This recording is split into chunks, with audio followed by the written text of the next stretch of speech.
ये भी कोई तब्दीली का असर हुआ है, हाँ, कोई हमारे इनकलाब आ गई है, तब्दीली में चीजें महंगी हुई हैं। हाँ चीजें महंगी हुई हैं लेकिन आईफोन सस्ते हुए हैं। लेना समाना या सामान जमीन पे पाँव ना लगना, मेरे तो पाँव नहीं लग रहे थे जैसे जैसे मैं पैकेट की तरफ बढ़ा।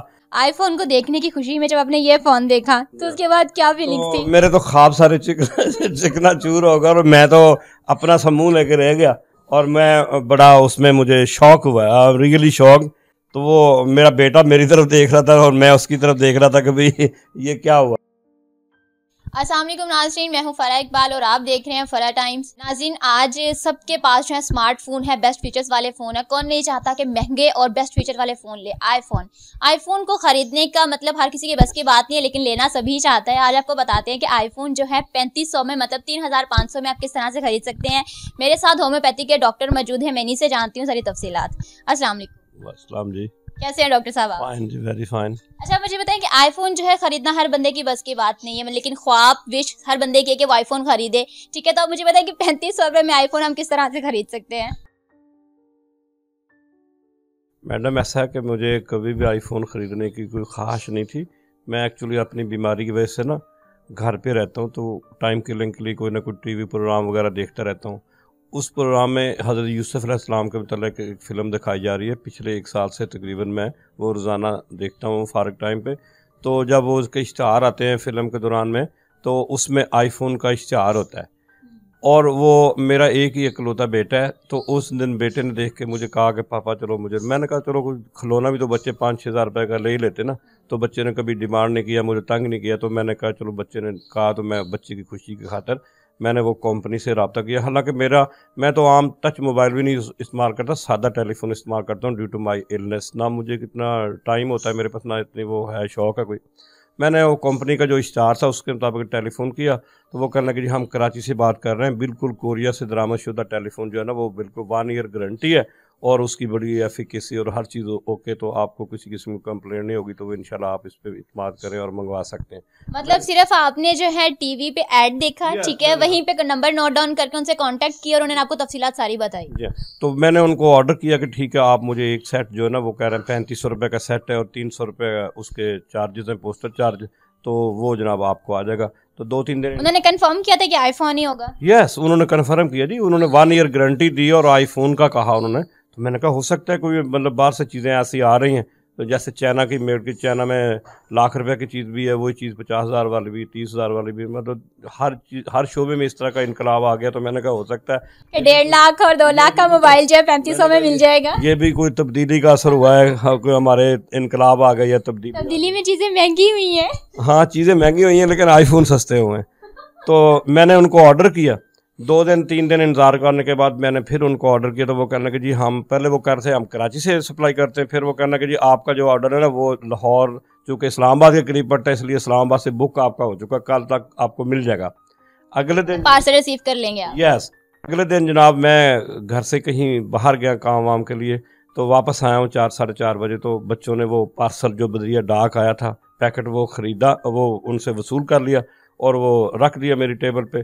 अब मैंने जब घर आया हूँ तो पता चला कि मेरा आईफोन आ गया। तो मैंने आईफोन, बहुत एक्साइटेड होंगे आप? एक्साइटेड होगा जी। मैंने तो वो बड़ी पकड़ा और पैकेट में मैंने खोला। अच्छा, मुझे बताएं कि आपने पेमेंट किस तरह से की थी? नहीं वो तो ऐसा ना कि जो डाकखाने वाले होते हैं, डाकिया पोस्टमैन जो है ना वो वही डाक लेके आता है। तो डाकखाने का जो अमला है वही मतलब घर पे डोर स्टेप पे आपके वो पैकेट दे रहता है और पैसे ले रहता है। कैश ऑन डिलीवरी था? Cash on delivery. वो मैंने उनको, इसको वीपी पार्सल कहते हैं, तो मैंने उनको साफ ज़रा हमारी फैमिली ने वो पैकेट जब लिया तो उसको 3500 रुपया प्लस जो उनके सर्विस चार्जेस हैं डाकखाने वालों के 300, वो उनको दे के तो पैकेट उनसे वसूल कर लिया। जब अपने पार्सल को देखा तो क्या एक्साइटमेंट थी, क्या सोच रहे थे? मेरे उस वक्त क्या कहते हैं वो पुराने वक्तों में होता था फूले ना समाना या आसमान ज़मीन पे पाँव ना लगना, मेरे तो पाँव नहीं लग रहे थे। जैसे जैसे मैं पैकेट की तरफ बढ़ा या पैकेट मेरे पास लाया गया, तो मैंने जब पैकेट को पकड़ा और पैकेट को जब खोला तो उस वक्त तो मैं आईफोन ही खोल रहा था।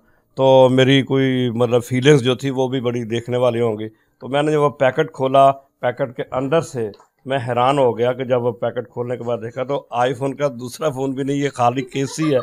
ये खाली एक, इसके अंदर कुछ भी नहीं है, खाली केस है। आपको ये आईफोन दिया गया? मुझे फोन दिया, और मजे की बात यह है कि उसके साथ चार्जर भी भेजा, और चार्जर भी जला हुआ है। ये काम करने वाला चार्जर नहीं, वरना चलो 100 रुपए की यही मुझे बचत हो रही थी, चार्जर भी जला। आपको दुख कम होता है, चलो 34 रुपए की है। हाँ जी, तो वो जनाब जब मैंने चलिए हम आपकी एक्साइटमेंट पे वापस आते हैं। आईफोन को देखने की खुशी में जब आपने ये फोन देखा तो उसके बाद क्या फीलिंग्स थी? मेरे तो ख्वाब सारे चिकना चूर हो गया, और मैं तो अपना समूह लेके रह गया, और मैं बड़ा उसमें मुझे शौक हुआ, रियली शौक। तो वो मेरा बेटा मेरी तरफ देख रहा था और मैं उसकी तरफ देख रहा था कि भाई ये क्या हुआ। तो वो मैंने क्या किया कि भाई बैक कॉल उसी नंबर पे जिस पे मैंने कॉल बुक करवाई थी, तो मैंने उनको फ़ोन किया। मैंने कहा भाई आपने जो आईफोन भेजा है वो तो मुझे बिल्कुल ही लेटेस्ट मॉडल है, और मुझे कुछ समझ नहीं आ रही कि ये आईफोन कैसा है। ये फ़ोन है या इसके अंदर कोई पुर्जा है जिसपे आईफोन है। तो अच्छा देखिए, ये सिर्फ ना केस है, इसके अंदर वो बटन शटन और ये वो जो मतलब अंदर मशीनरी है ना, वो बिल्कुल भी नहीं है। हाँ, कुछ भी नहीं है। ऊपर देखें, अभी उन्होंने स्टिकर लगाया हुआ है, पता नहीं किस चीज़ पे क्या लिखा हुआ है। तो मैंने जब उनसे राब्ता बैक कॉल उनको करके किया तो उन्होंने सॉरी किया, मुझे कहने लगे जी किसी मुलाजिम ने ऐसे मजाक कर दिया, तो आपको आईफोन, उन्होंने गलती मान ली अपनी। उन्होंने कहा जी आईफोन आपका जो है ना वो कल आपको इंशाल्लाह आ जाएगा दोबारा, आप इंतजार करें। आपने दोबारा से जो अपने जोश को इकट्ठा किया। हो सकता है गलती का उनका एहसास हो गया, गलती हो भी सकती है। तो मैंने यकीन कर लिया कि भी कल आ जाएगा। तो जब कल ना आया तो फिर मैं ऐसा किया कि मैं उनको दोबारा फ़ोन किया, तो उन्होंने मुझे कहा कि जी बस वो जो भी है ना, एक्चुअली वो इंतज़ार कर रहे थे, जो पैसे उनको डाकखाने वालों ने भिजवाने होते हैं ना, वो 1-2 दिन के बाद उनको मिलते हैं। जब उनको वो पैसे मिल गए तो फिर उनका बॉडी लैंग्वेज, उनका वो ज़ुबान और की वो इखलाकियात, वो सारे वो गाली गलोच पे आ गए, मेरे साथ बदतमीज़ी पे आ गए। मैंने उनको समझाया, मैं कि यार वी आर मुस्लिम्स, ये तो आम मुआशरे में कभी सोचा नहीं जा सकता कि बंदा, हम इंसान इस कदर गिर चुके हैं कि दूसरों को हम इस तरह चीट करते हैं। पैसे 3-4 हज़ार रुपये की क्या औकात है? 3-4 हज़ार रुपये खातर इतना बंदा, अगर चलो मैंने गलती कर ली, वो अगर मतलब उनकी बातों पे मैंने वो गज़ब किया, तेरे वादे पे एतबार किया, तो मैंने तो वो मतलब मैंने आपके वादे पे, आपकी कई बात पे एतबार करके मुझे ये सिला मिल रहा है। जी हाँ, तो मैं बड़ा उनके ना मतलब डिसअपॉइंटेड हुआ। तो उसके बाद फिर मैंने सोचा कि नहीं, इनको तलाश किया जाए। तो मैंने क्या किया कि वो मैं मुतलका जो डाकखाना था जिसका एड्रेस, अच्छा मज़े की बात यह कि वो मुझे कह रहे थे जी कराची इस्लामाबाद से पार्सल आएगा। तो मैं जब ये देखा तो इस पे डाकखाना धर्मपुरा का ये लिखा हुआ है, तो मैं डाकखाने धर्मपुरे उनका एड्रेस ढूंढ के, अब फराड क्या करते हैं कि ये स्टैंप है बुक करवाने की, इस पे उन्होंने लिखा है 7 स्काईज टेल शॉप, और अपना एड्रेस जो जी ये एड्रेस दिया, इस पे टैंपरिंग की गई है, टैंपरिंग के जो। अच्छा, ये बैक साइड पे जो है आपका एड्रेस तो कंप्लीट लिखा हुआ है, क्योंकि जहाँ पे पार्सल आना था, ठीक है, और जहाँ से आया है वहाँ का एड्रेस कोई चीज़ मेंशन नहीं है, सिर्फ ये एक छोटी सी स्टैंप, अगर आप गौर करके देखें तो लिखा हुआ है 7 स्काई टेली शॉप समथिंग, कुछ नीचे एड्रेस लिखा और कांटेक्ट नंबर लिखा है, वो भी आधा मिटा हुआ है, मतलब नजर नहीं आ रहा। टैंपरिंग की हुई है, मिटा हुआ नहीं, वो मिटाया गया। अच्छा, मैं धर्मपुरा डाकखाने गया कि भाई इनको मैं ट्रेस आउट करूं, ढूंढूं कि कहाँ पे ये कौन लोग हैं, या उनसे वो मुझे बताएंगे डाकखाने वाले।